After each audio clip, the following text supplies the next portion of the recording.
It's Saturday. We're going to have a good time. You're going to be so glad you're here. Later, when you talk about it to your grandchildren, you'll be like, I was there. Do, do, do, do, do, do, do, do, do, do. Bum, bum, bum, bum, bum, bum, bum, bum, bum, bum, bum. Good morning, everybody, and welcome to the highlight of human civilization. It's called Coffee with Scott Adams because that's what it is.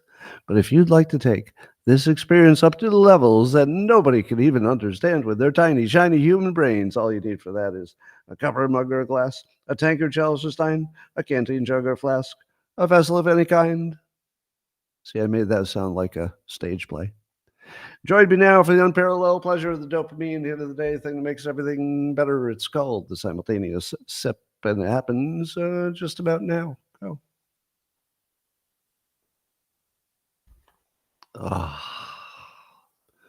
So good. So good. Well, new research, according to SciTech Daily, shows the oceans absorb more heat than previously thought. Huh. Let's see. The climate models are good the way they are, but also they have misdiagnosed the heat in the ocean. Do you know where most of the heat is? It's the ocean. 90% of all the Earth heat is in the ocean. And that's the part that they got wrong. They got wrong the ocean heat part. But hey, those climate models are good. They're so good. Yeah. Yeah. Let's make some $1 trillion decisions. Oh, by the way, the variable that's 90% of it, we got that wrong. But we're going to fix it. Oh, it'll be right next time. Nothing to worry about here. Meanwhile, Israel has struck Iran in another pretend war. A pretend war is where you make sure you don't hurt anybody, and you make sure you don't destroy anything that's too valuable, and you make sure that whatever happens, it doesn't cause more fighting and doesn't do anything useful whatsoever. So pretend war is raging.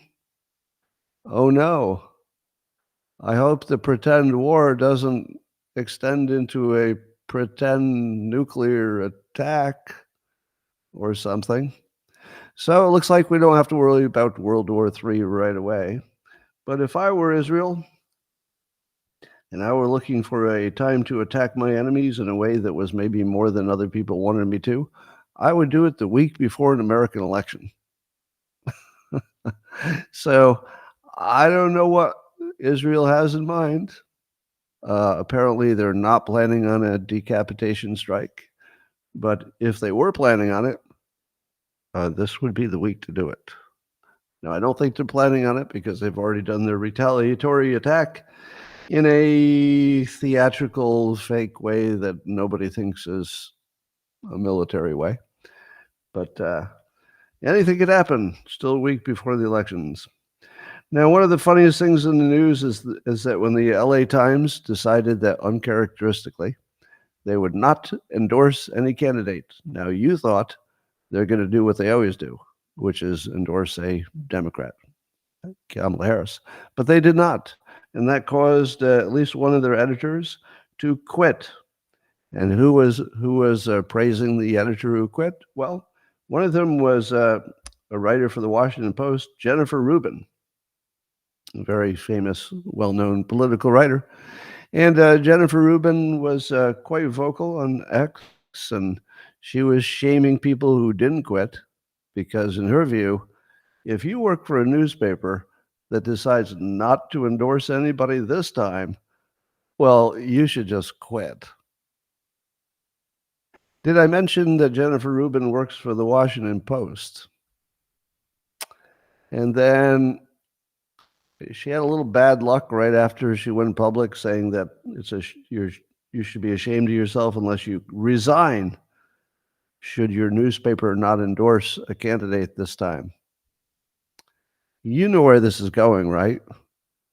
The Washington Post, her employer, the next day, decided they would not endorse a candidate.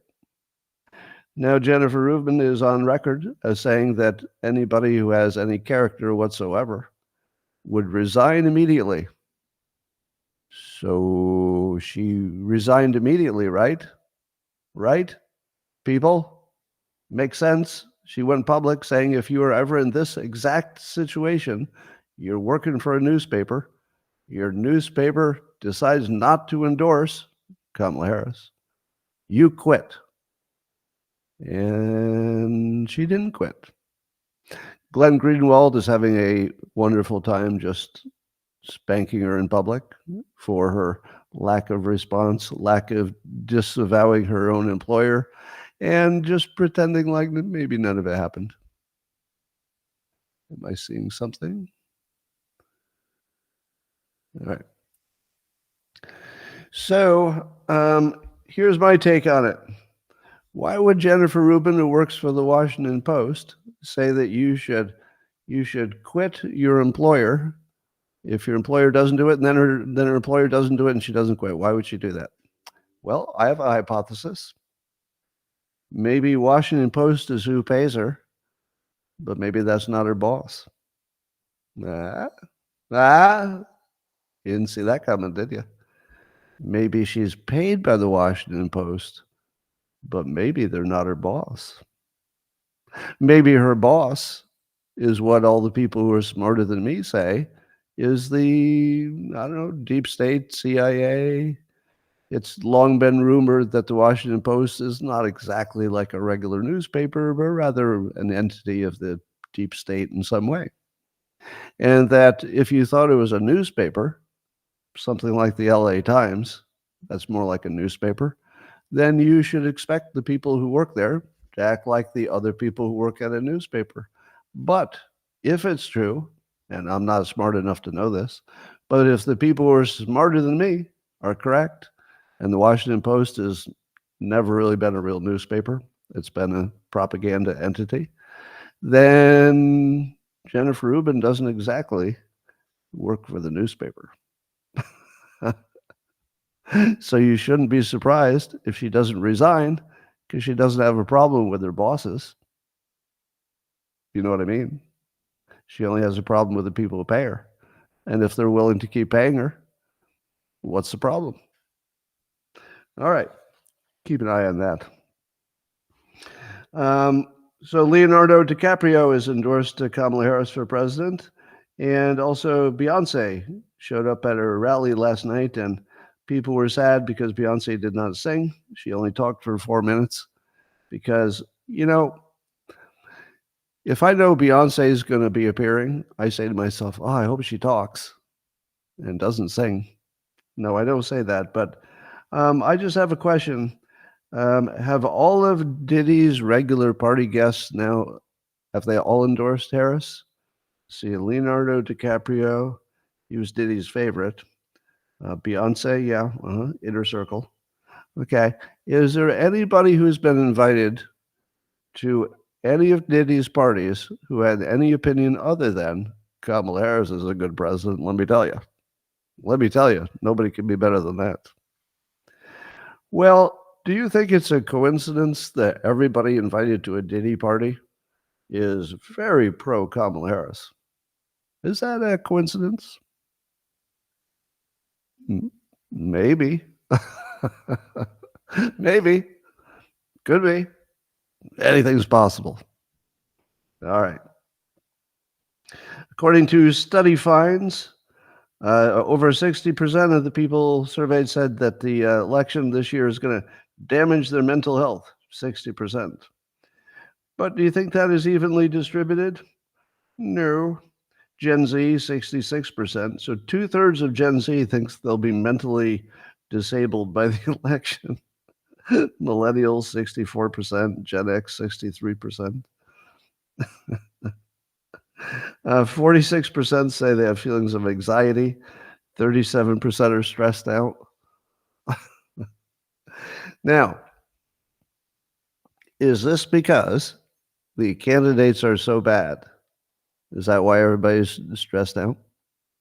Well, not exactly. No, not exactly.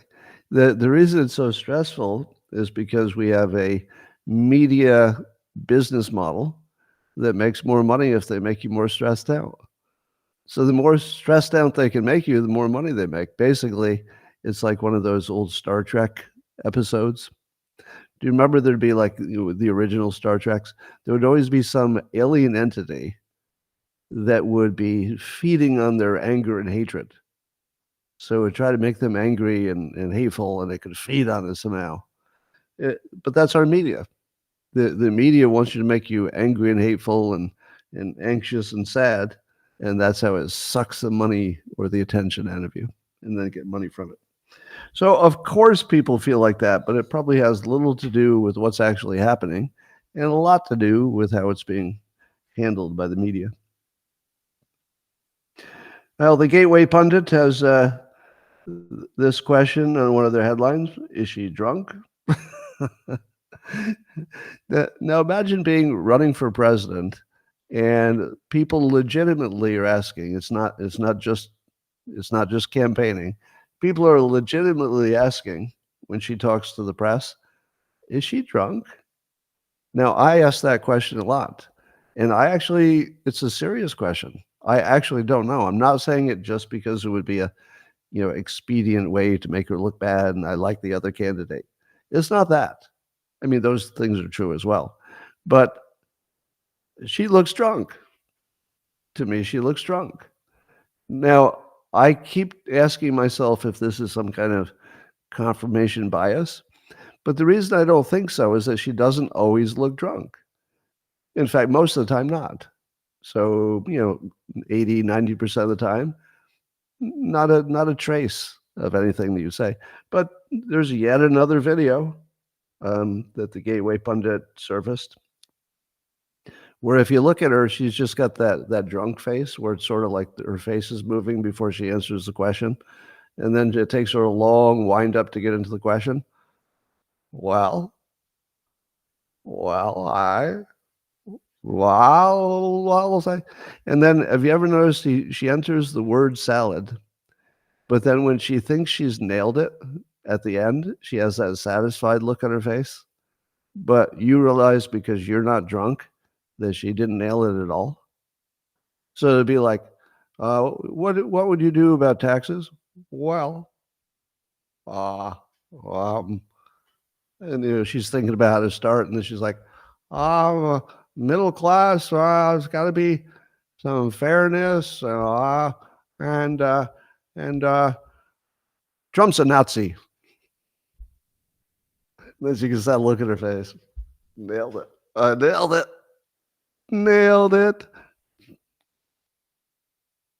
Yeah, it's so good. I feel like I might say it again. Oh my God, I nailed it. It's the look like she nailed it that kills me.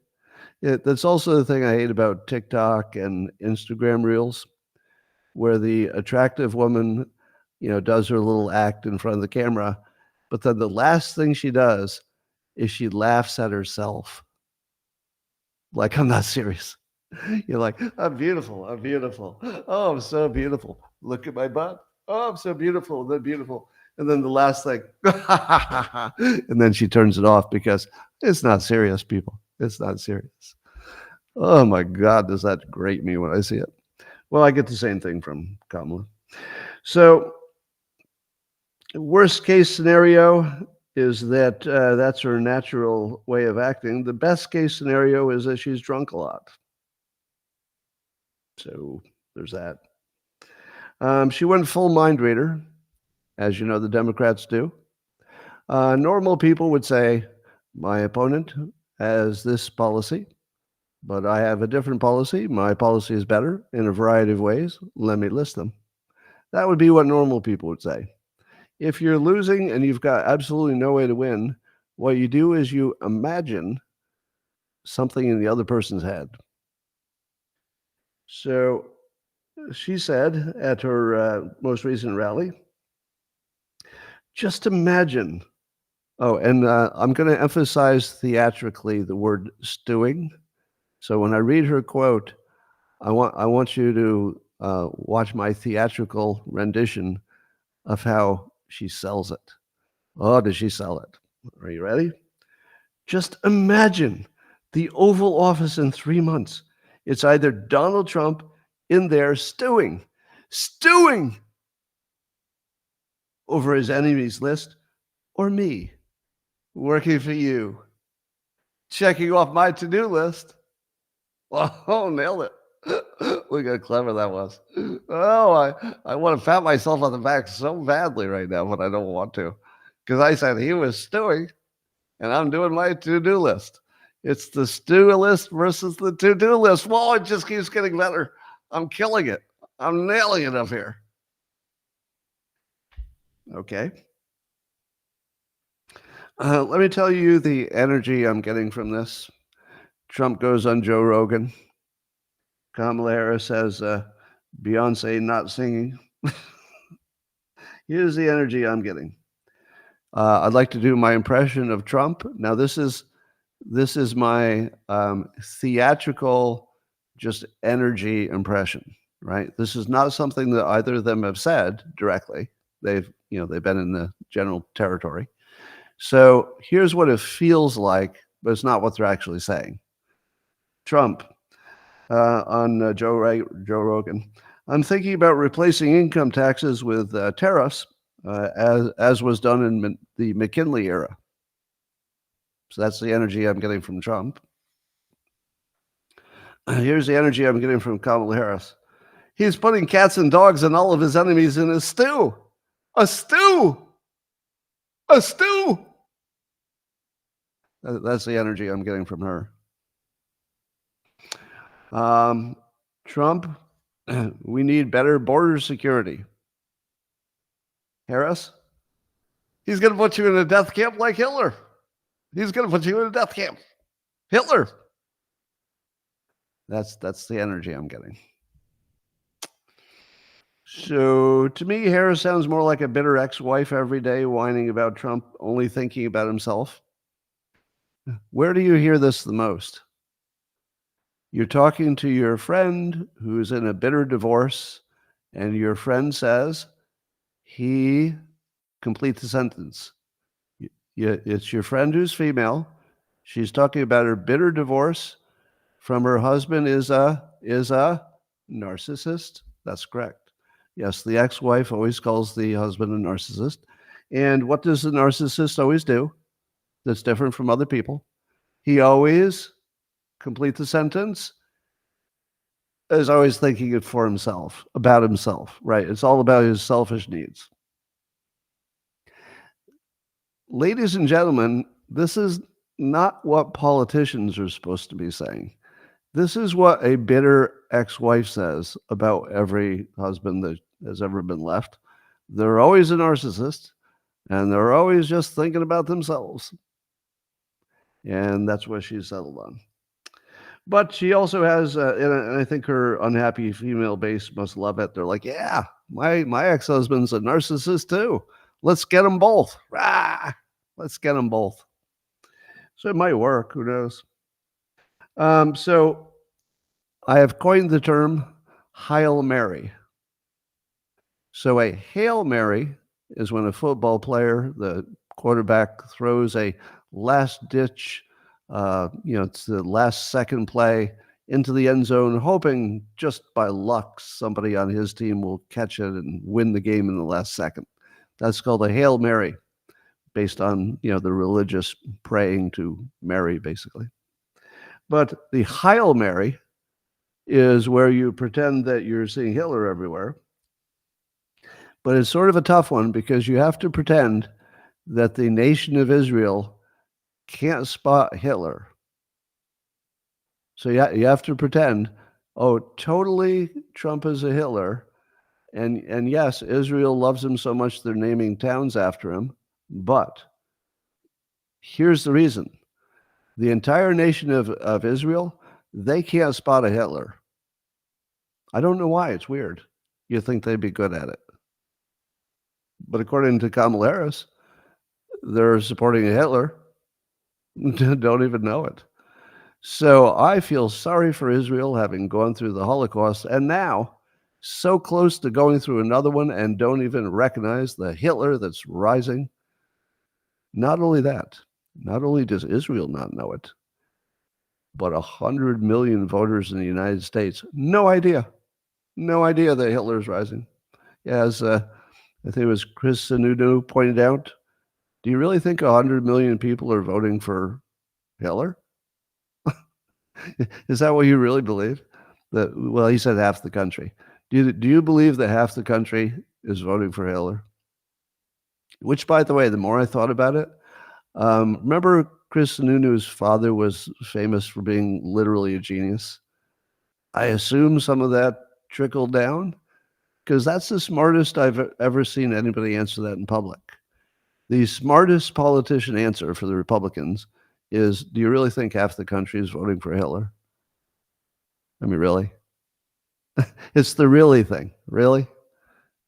Really? You don't have to use really if you're implying it, but really? You think half of the country looked at this and they said, "Oh, there's some Hitler. I got to get some more of that." Is that what you actually think is happening? Or is it more likely that brainwashing and hyperbole is in the mix? I think it is. And so the Hail Mary play is to accuse him of being Hitler, sort of a desperation attempt. But it's funny because there are some Democrat candidates who are trying to tie themselves to Trump because they think it'll help their chances of getting elected. So there's some Democrats, Bob Casey, um, and so Senator Bob Casey and Wisconsin Senator Tammy Baldwin, they're both running ads in which they're overtly, it's not subtle, they're embracing Trump-like policies and saying so directly. Now, are there two Democrat senators who are supporting Hitler? Or is Harris just full of shit and making stuff up? Well, I think it's all pathetic. Now, compare that to Trump, who did 3 hours with Rogan. And by the way, the Harris campaign said they were talking to Rogan, but they had a scheduling problem. A scheduling problem. He has an audience of 50 million people who are exactly the audience she most wants to talk to convince young men. And she had a scheduling problem. Is that the president you want? Okay, you're only 2.5 hours by car away from his office. He said yes, he would almost certainly, move his schedule around yours. And it's exactly who you want to talk to, and it's 50 million, and it's the most important time you could ever do it. Oh, I got a scheduling problem. Yeah, that's the president you want to solve all your big problems. The one who couldn't solve how to get on Joe Rogan when he's invited her and she's just a short car ride away. Oh, I couldn't figure it out. Now, that was a lie, of course. Some people are saying that he wouldn't agree to some restrictions. That sounds likely, but I don't know if they actually had that conversation. Or if the Harris campaign was just maybe pretending that they were interested so that later they could say, yeah, we were totally interested, but something came up, which is what they did. So Trump does 3 hours on Rogan, and then he goes and does a whole rally. Do you know what we don't talk about anymore? Remember when we used to think that age would be an issue and that Trump, maybe can't keep up? He's obviously has more energy than Harris does. I mean, he's clearly doing far more than she is. And when he does cancellations, they're strategic. So if you see Trump canceling something, it's because something better came up. He doesn't cancel things because he was tired. It's something better came up. So anyway, so Trump goes on. So you compare the things that Harris says. Let's say she's mind reading, that he's selfish, and that he's going to be Hitler. So that's her main closing argument. Literally hallucinations. Now compare her literal hallucinations to what Trump says at his rally. He goes on there, he goes, no tax on tips, no tax on overtime, and no tax on Social Security benefits. And then he asks the crowd, to cheer for the one they liked best. Come on. Come on. Come on. Do you know how perfect that is? Let me explain the technique that he wrapped into that one little message. First of all, he listed three things that are, certainly popular with some people. No tax on tips, no tax on overtime, no tax on Social Security. That is laundry list persuasion, which is not logic. It's just really persuasive. So you hear three things. At least one of these things is going to appeal to you, right? At least one of them is going to appeal to you. So you've got something to like. And then he says, cheer for the one you like best. Oh my God. He's getting them to think about which one they like best. That's thinking past the sale. The sale is, I've got three things for you. The sale is, what do you like of the three? He's already getting you to cheer for the one you like better, the best, meaning that you've already decided there's something on the list you like. He just wants you to cheer for the one that's the best, meaning that they're all good, but what's the best? That is perfect persuasion communication, but it gets better. He combined that with asking them to do something. The do something is to cheer for the one you like the best. If you can get your audience to do something, it doesn't matter what. Stand up, do the wave, cheer for this, vote for that, raise your hand. Any of those things, that is really, really, really, really good persuasion. Because if you can get somebody to move their body on demand and then watch all the other people move their bodies on demand in a similar way, even if they're competing for which of the three, it's a similar way. You just hypnotized, well, were there 10,000 people? I mean, if you were to write a book, and I have, it's called Win Bigly, second edition, about how to do persuasion, you'd put that right in the first chapter. And that's his closing argument. He's peaking. His closing argument is the sharpest, cleanest, most succinct, most easily understandable, most actionable, most activating, most summarized, most perfect you'll ever see. I mean, maybe there's a Kennedy who could do better. But my God, this is so good. Just from persuasion. I'm not even talking about the economics, just from persuasion.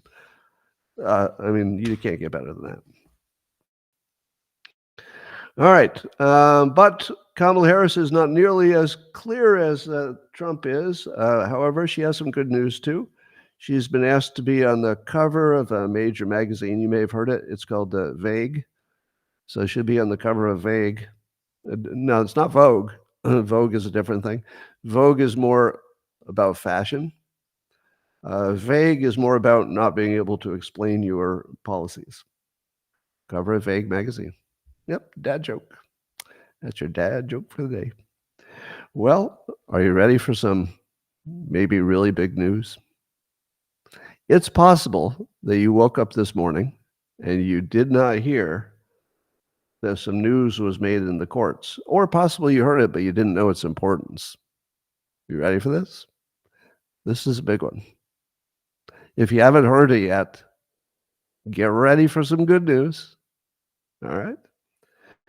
The Fifth Circuit Court just ruled that ballots must be received by Election Day. Period. And any state that says you can count those ballots after Election Day, if they've been received after Election Day, is violating federal law. And now this is specific to three states, Mississippi, Louisiana, and Texas.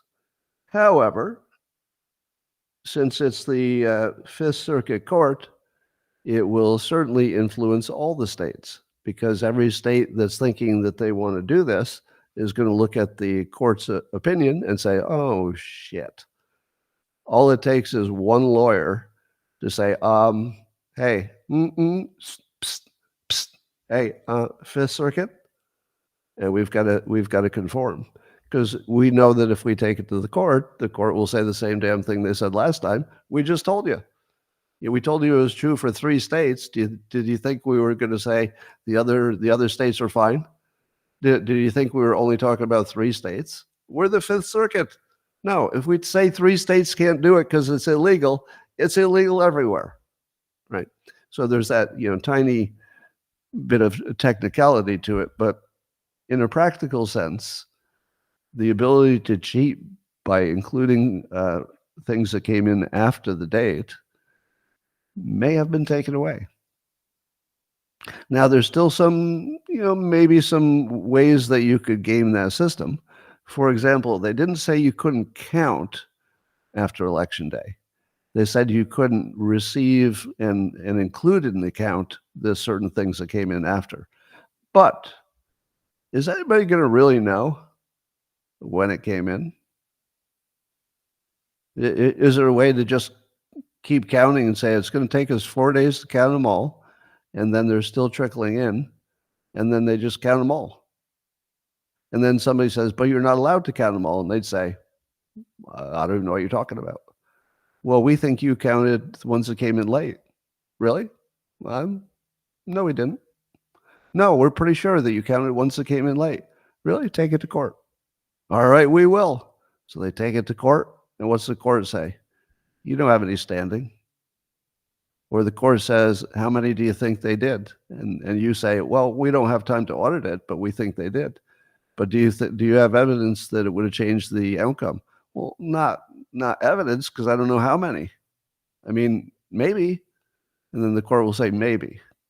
So you don't have standing, and you don't have a claim that it would have changed the election. Get out of here. So don't be too happy about it before you see how it could actually play out in the real world.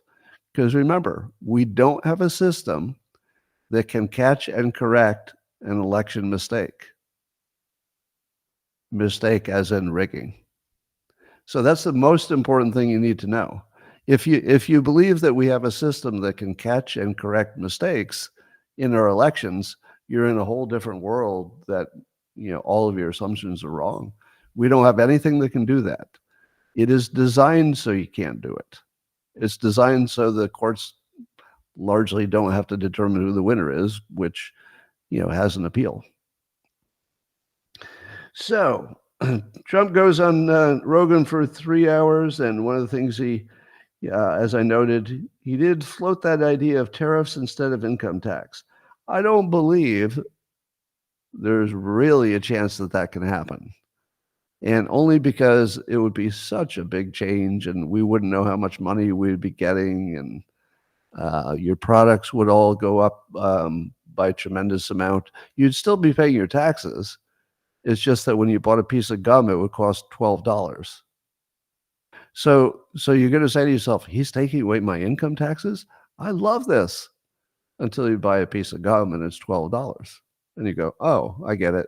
You just inflated all the prices for all my goods, so I pay the taxes that way. Well, at least you'd have the option of not buying things, but that's not ideal. So I don't think that's going to happen. I love the fact that he's, even at his current age, I love the fact that Trump would think of a brand new entrepreneurial, out of the box idea and just float it out there. I like that part, the fact that he's mentally flexible. I love the part where Joe Rogan called out all the hoaxes. So Rogan called out by name the very fine people hoax, the Russiagate, and then I think Trump added the bloodbath. There's going to be a bloodbath for hoaxes. Now, so Rogan actually said, quote, the very fine people hoax, the Russiagate hoax, all these things you've tried to pin on you, it's a clear distortion.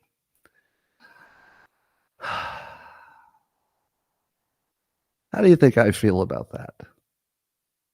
Let me read that sentence again. And then for those of you who have been with me a while, you tell me how I feel about this. Joe Rogan, potentially 50 million, maybe more, maybe 100 million people are going to hear it. And he says to Trump, with nobody chatting over him, plenty of time to hear it. As clear as day, the very fine people hoax, the Russiagate hoax, and then Trump threw in the bloodbath hoax. My work is done. My work is done. 7 fucking years of pushing the public to understand that the fine people hoax was a hoax. Now, of course, other people work very hard on this too. Steve Cortez, and he wrote a fine piece on that. Joel Pollack has been all over it since the start, and the three of us, have made sure we stay in touch whenever we hit on it, so that we can all three hit it at the same time. And all I wanted to do was to make it common knowledge. And I wanted people to refer to the fine people's situation with the word hoax. And I wanted somebody to be able to say the phrase fine people hoax and have enough people listening to it know what that means, where it didn't need to be explained. It didn't need to be explained, people. Joe Rogan called it the fine people hoax, and nobody needed to have that explained. He used the word hoax. He didn't just say they lied about what you said. He didn't just say they edited it. He called it a hoax, the fine people hoax. This is everything I was trying to do.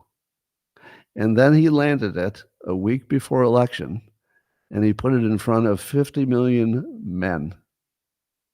And the men who don't know that that was a hoax, or that they lived in a hoaxocracy, just found out from one of the most credible people in the United States, Joe Rogan.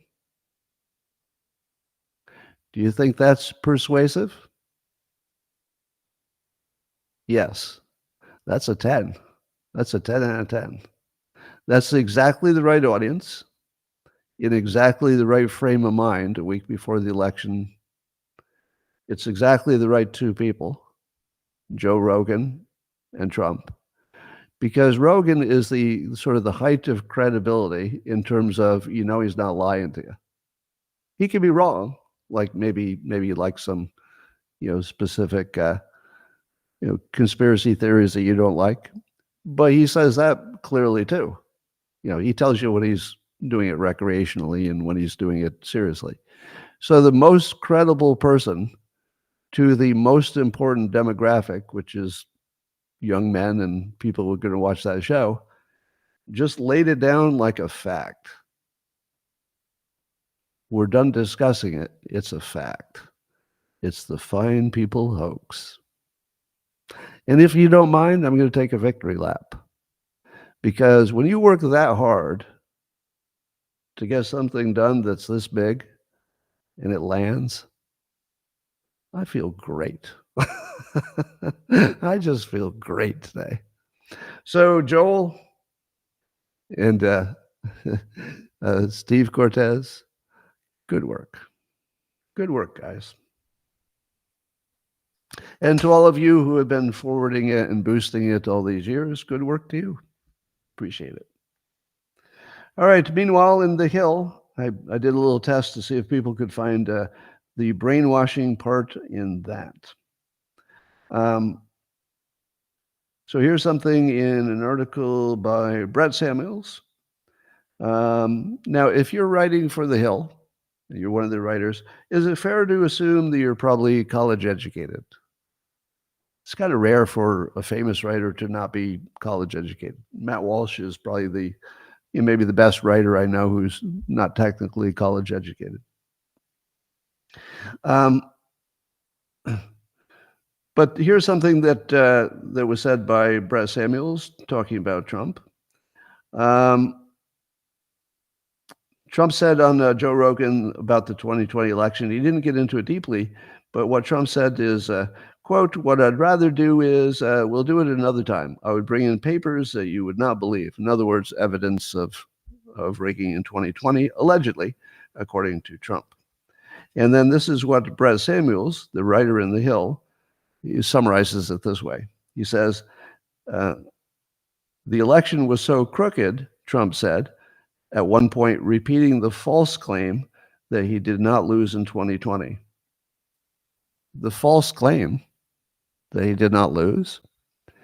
Now, remember, the claim is not that the system didn't pick Biden. He's not arguing that.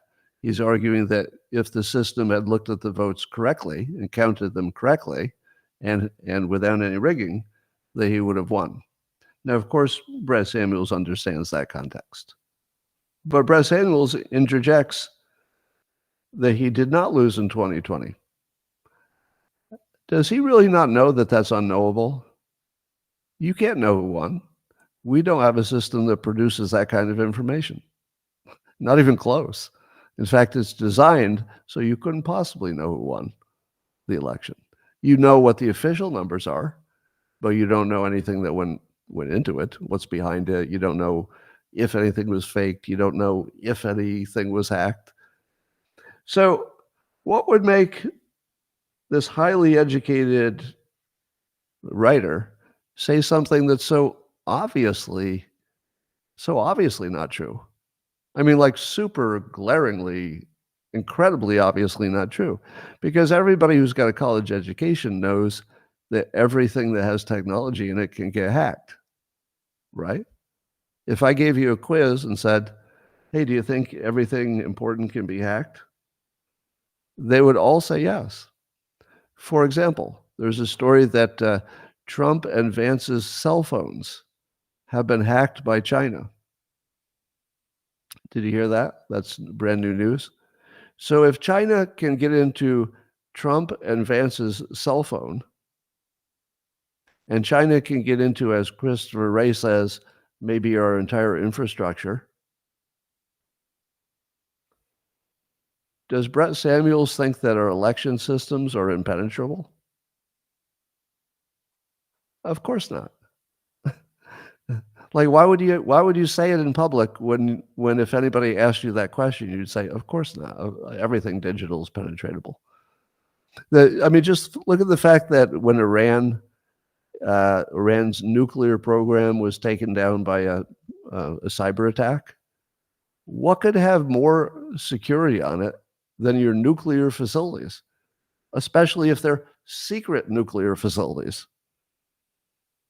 And somehow Israel penetrated that. So if you think election systems are the one impenetrable thing, where'd you learn that? Which college told you that? All right, I'm going to go deeper on that. But first, so Mark Cuban has this fascinating position. So he's supporting Harris, but he is very much against her idea of an unrealized gains tax, where you get taxed just because your assets increased in value. And Cuban's take on that is it would be terrible for the economy. It would destroy the economy. But don't worry, because she's definitely not going to do it. Her campaign begs to differ, and they say, oh, she's definitely going to do that. So imagine being her, one of her main supporters, and in order to support her, you have to say out loud in public multiple times, no, she's not going to do that thing that's right at the top of her list of most important things she's going to do. Now, is that fair? Is it fair to say that, don't worry about that, it's not going to happen? Totally. Don't worry about that, it's not going to happen, because she can't do it herself, and there's no way that the Congress is ever going to agree to it. There's not even any chance. There is zero chance that Congress would approve that. So yeah, he's right. But he's also supporting somebody who's saying something that's clearly a lie. She's not going to do that. Now, you might remember that I did something very similar.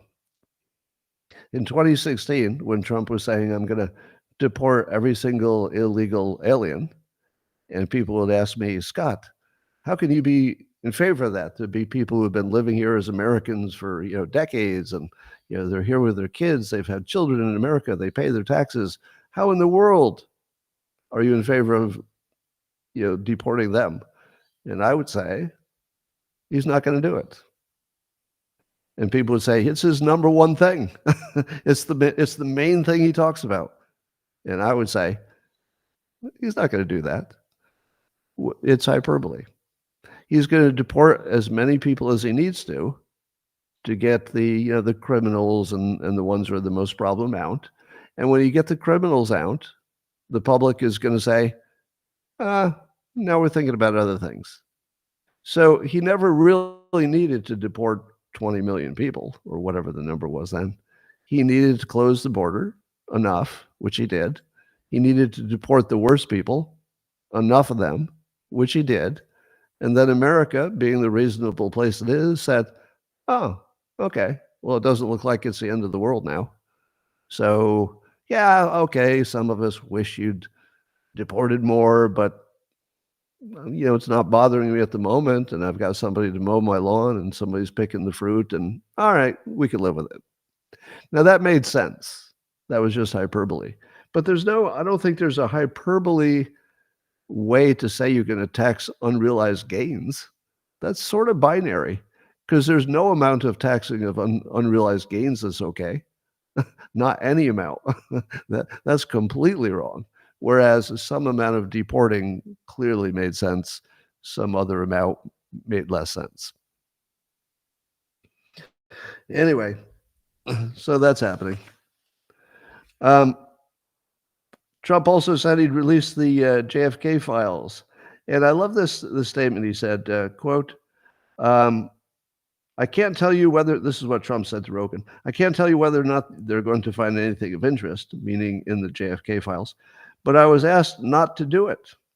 And I thought that was a reasonable ask, but now I'm going to do it. I'm going to do it very soon, Trump said. Do you know what that means? So let's put this together and see if you can predict what happens next. So the files exist. Trump wanted to release them. Somebody, presumably the CIA, said, bad idea. Could you please not release these? Trump, maybe not knowing everything that's in there, possibly, said, all right, okay, that's reasonable. I won't release them. Now he says he will, and I suspect he might.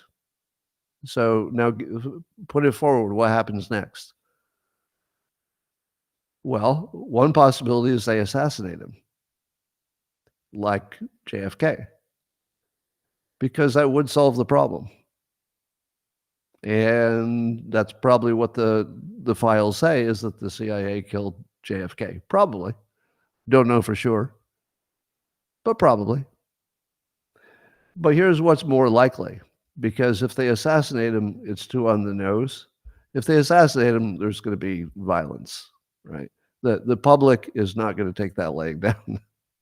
Let me be as clear as I can.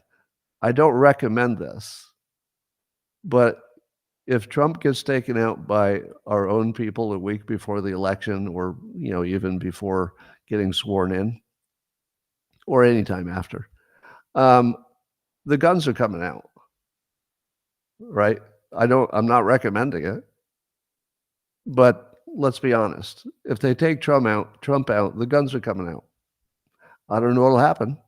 I don't have a prediction, but the guns are coming out. So just think about that. Again, not recommending it. If you take your gun out, you're probably going to be dead or in jail. So highly not recommended, but it's just a fact. That would be a level that, at least a third of Republicans would say, well, that's a line. The line was very clear. We could not have been more clear where the line was. We didn't have to say it out loud, but we couldn't be more clear where the line is. So the CIA knows that. They know it'd be too big a risk. So what's going to happen? Game it out. Let me tell you what's going to happen. Those JFK files are going to be accidentally deleted. Now you might say, are you fucking kidding me? There's no way they can just accidentally delete them. Yes, they can. Why do you think you haven't seen the Epstein files? Why do you think you'll never see the Diddy tapes? Why do you think Hillary Clinton could what was it? Whitewash or clean wash your files and throw them away. Why is it that there's some ballots that we can't look at that are behind the locked door? It's all the same. The Democrats have a very long history of literally just saying, "Oops, I lost it. I was sure it was behind this door. Oh, there were files. Oh, we recorded over the files." So I'm going to make this prediction for the first time. Trump will try to release the JFK files. You're not going to see the JFK files. They're going to be deleted. And I'm not even sure it's the wrong thing to do, because whatever's in there is really bad. And I'm sure it's not too far from what we assume is true, right? So we're acting as if we're assuming we know what it is anyway. But no, you're never going to see the JFK files. They're going to disappear, or you're going to get some files and you're going to know things are still redacted or still unavailable. And that will be the good stuff. But even if Trump says, give me every one of those files, you're not going to see them. Because obviously whatever is at stake is just too big. Well, there's a writer for The Atlantic, George Packer. George Packer. I wonder what his middle name is. George Packer. I don't know what his middle name is, but it could be something funny. Anyway, he writes for The Atlantic, which is a propaganda outlet pretending to be something else. And he claims that Black and Hispanic voters are shifting toward Trump, but that's not the real story. It's not about race. It's more about education. And that the fact that the Black and Hispanic voters, on average, are have lower educational accomplishment than other groups. That's why they're moving. So it's not about their color or identity. It's that Trump only attracts the uneducated. So that's what an educated person wants you to know. Well, and he said, quote, he says, the sharpest divide in our politics today is education. Whether you have a college degree or not, that's the likeliest determinant of whether you like Trump or Harris. Well, I pity the highly educated in America because they are also the most brainwashed, all right? So here's the hypnotist filter on that opinion. As a hypnotist, I can tell you the following is true for sure. Highly educated and smart people are really easy to hypnotize. Uneducated people can be hypnotized too, but there's a little bit of a difference in how they operate.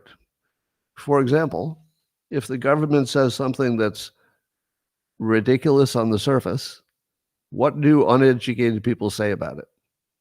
They go, well, that looks like a lie, because it's absurd on the surface. And they figure the government usually lies and they can get away with it, so why wouldn't they do it again?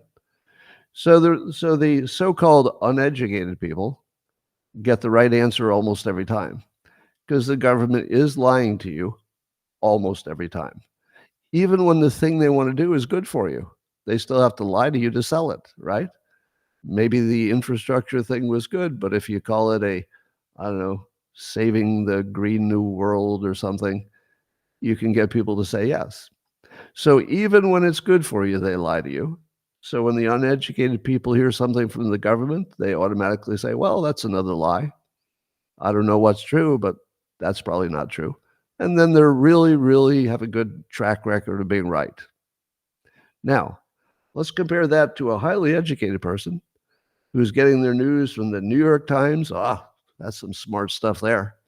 That's some, you read the New York Times, you're reading smart stuff written by smart people.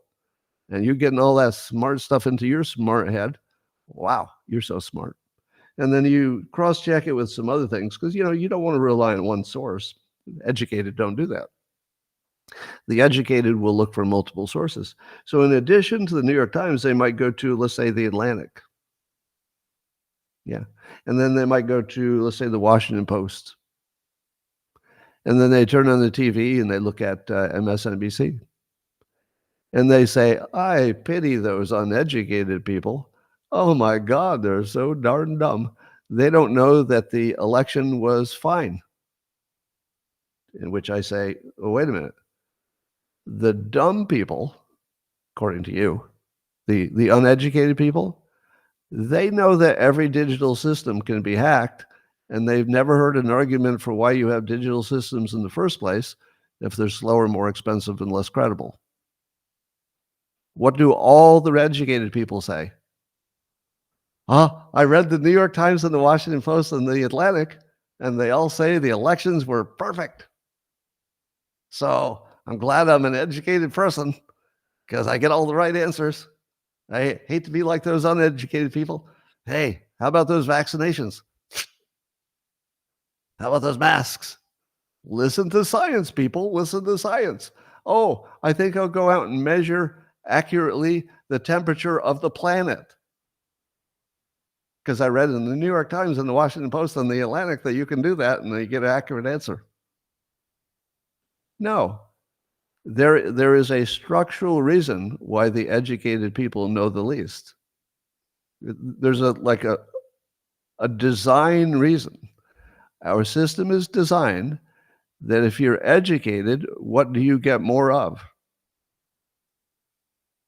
Brainwashing. You get more of it. And if you think that if your view of the world is that the smart people are living in this world with lots of brainwashing, but they have this little force field of smartness around them, so all the bullshit's bouncing off. Oh, that's not happening. No, no. If you're living in a complete immersion of brainwashing, you're brainwashed. So the so-called uneducated, simply by paying less attention to the sources of brainwashing, they're not reading the New York Times. They're not reading the Atlantic. They're less brainwashed. So on the big stuff, they're more often right. And they're right because the brainwashers are always lying. Even when they're trying to do what they think might be a good thing, they're still lying. So, um, a highly educated voter would say something like, thank goodness our election systems are never hacked the way the phones were hacked for Vance and Trump. That's what the educated people would say. Thank goodness the only thing that never gets hacked is our voting systems. The uneducated say, oh, it looks like everything gets hacked. Who's right? The uneducated. Of course they're right. Of course they're right. It's not about IQ. It's not about IQ. It's not about education. It's about how much brainwashing you absorbed. The more you absorb, the dumber you got.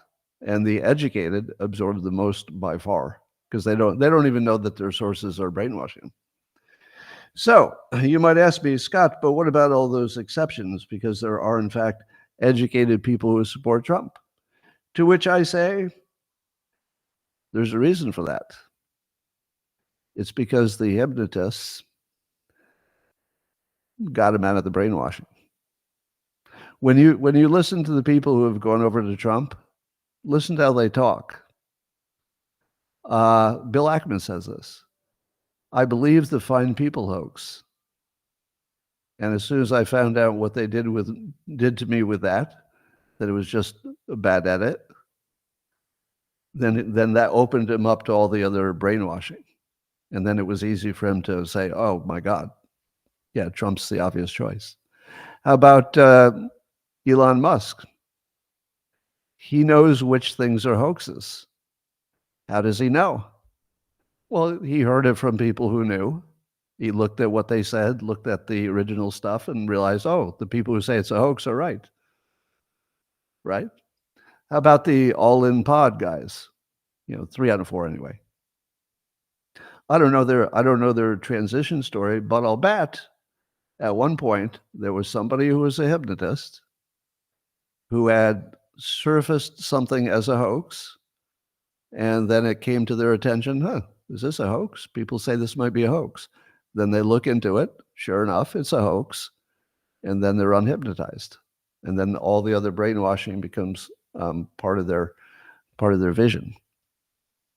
So this, of course, is the hypnotist view of the world.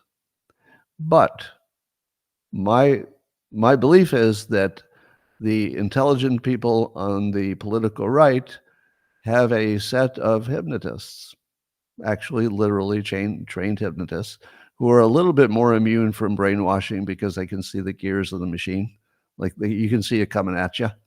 So you could go, oh, that's one of those things. It's easier to avoid the brainwashing when you see all the mechanism. If you think you're watching the news, well, then you fall for it pretty quickly. But if you can say, oh, you're doing the laundry list, you're doing the thing where you're making us act at the same time, you're doing the social proof thing, and you're doing the making me think past the sale, nice job. That's a good job. And there's no brainwashing there because you see all the mechanism. Now, I've trained a lot of you to now see the mechanism, and I'll bet all of you would say, yeah, I can see it now.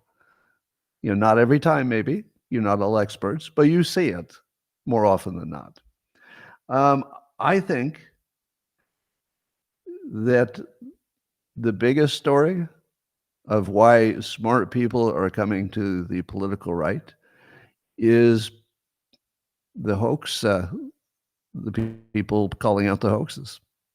And so again, I would also call out Mike Cernovich, Jack Posobiec. You could come up with, I'm sure you could come up with 10 more names of people who are calling out the hoaxes.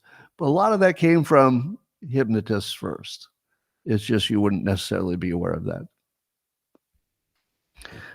Anyway, here's a recreational claim about the election. All right, so beware the krakens. So a kraken, or also, as we learned, the Buffalo Run, is a play in which if you're trying to hide something and the other side is onto you, you feed them a fake story to ruin their credibility. So when they start talking about the real one, the people go, you lied the last time.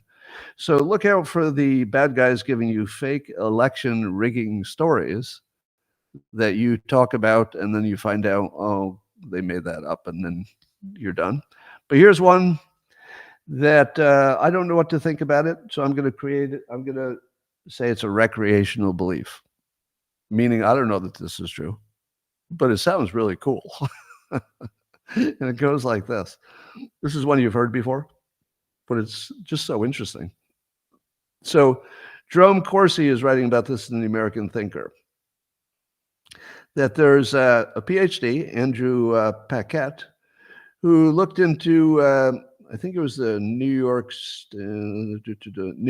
New Jersey, Ohio, Wisconsin, Pennsylvania, some other states, and he examined their voter registration databases.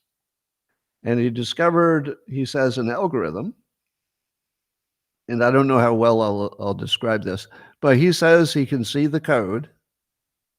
And so, I mean, he's just looking at it. He's not speculating.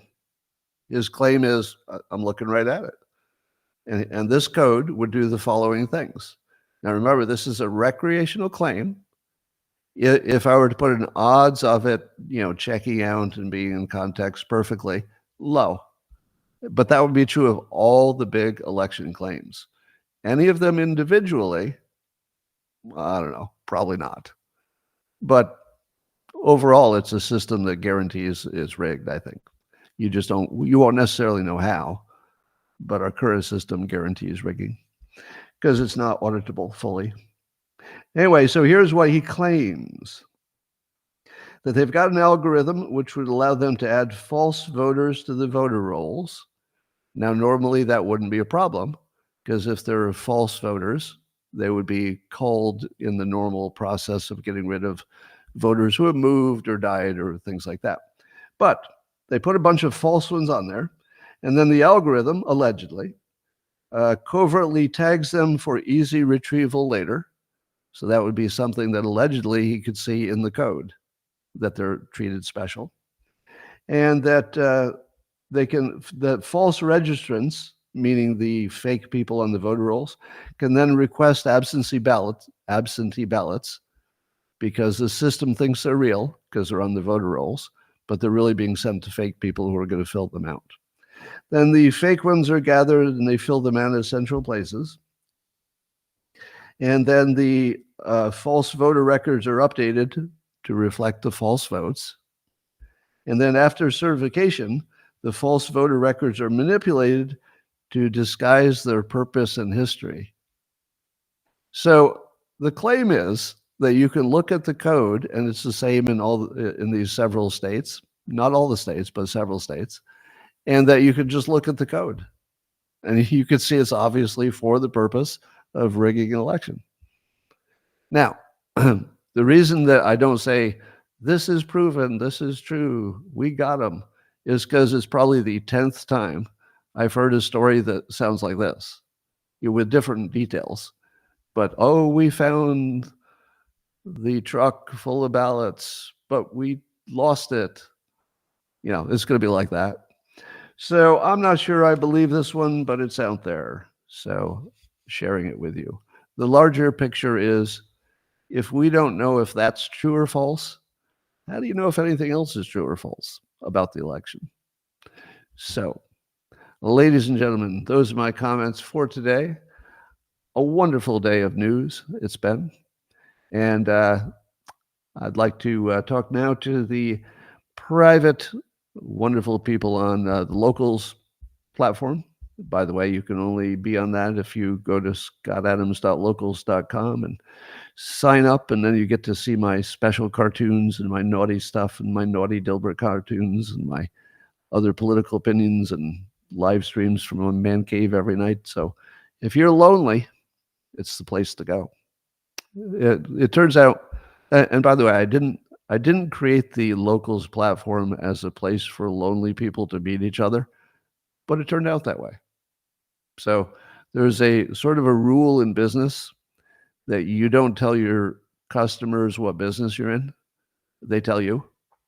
You could take a first draft and say, I'm in the business of showing you some comics that you haven't seen. And then I think that's what business I'm in. And then people sign up and they say, oh, thank goodness you're doing a live stream tonight because you're my only social outlet. And then I say, oh, well, I guess I'm a service for helping lonely people. And then other people say, oh, I read this book or this reframe and it changed my life. And then I say, oh, well, I guess I'm an advice giver. So I just become what the audience tells me they need. So that's what Locals is. So whatever you need, that's what I'm there for you. All right, everybody on YouTube and Rumble and X, by now you know that the 2025 Dilbert calendar is available, but only at dilbert.com. The link there will take you to the only place you can buy it. It's not on Amazon this time. Nowhere else. It won't be in stores. Only at dilbert.com, and the link you find at the top. All right, everybody. Talk to you tomorrow. And Locals, hang on. I'm going to say a few words to you guys. In 30